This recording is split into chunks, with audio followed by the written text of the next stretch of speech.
Well, welcome back to our family worship series this week. Hope you can tell the theme of this week already, as it just providentially came out in the different passages that we're studying, looking at the kindness and mercy of God.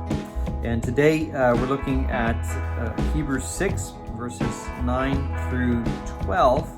And I want to read those verses for us. It says there, "Though we speak in this way, yet in your case, beloved, we feel sure of better things, things that belong to salvation.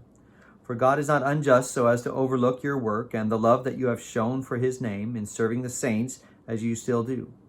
And we desire each one of you to show the same earnestness, to have the full assurance of hope until the end, so that you may not be sluggish, but imitators of those who through faith and patience inherit the promises." Looking again in verse 9 specifically for this lesson, seeing there that the writer of Hebrews is sure of better things for the audience that he's writing to.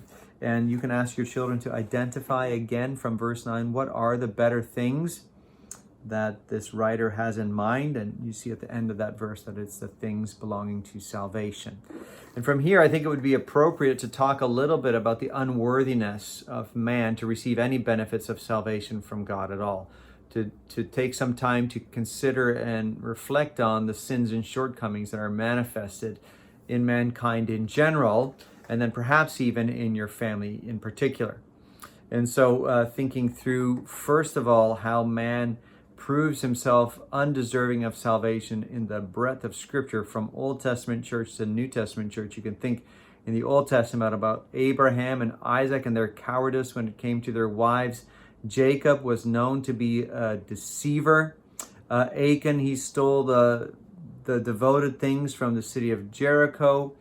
During the time of the Judges, there's this constant cycle where Israel shows how prone it is to pursue idolatry instead of the Lord. Through the history of Israel and the kingdom, you can think about all the different things that were forsaken. You can think about how the law was even lost. They had to find it in the temple.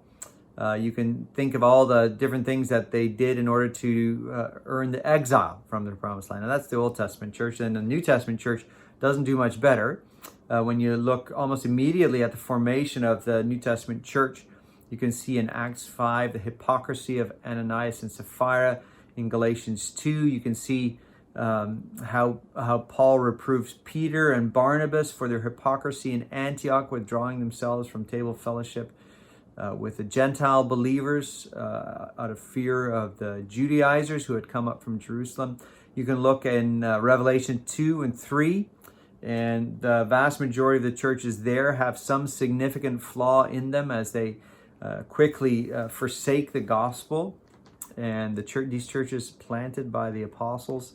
And so from there, you can think about your own sin and talk about the different ways in which you as a family might manifest in an undeservingness when it comes to the kindness of the gospel. But from there, I want you to take them to Romans 5, because we don't reflect on sin in order to remain hopeless, but we look at sin and we recognize our sin in order that we might turn to the Lord. So in Romans 5, verse 6 and verse 8, you can read them individually, but they basically say the same thing.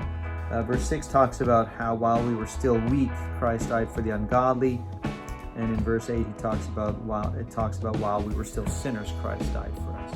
And so you see the great kindness and compassion of Christ in dying for the sins of his people. Set that before your children, that they would know the mercy of God, especially as it pertains to the work of salvation by Christ on the cross. And set that before them so that they would marvel at the goodness of God. Teach them diligently, pray for them and pray with them, and I'll see you next time. God bless you.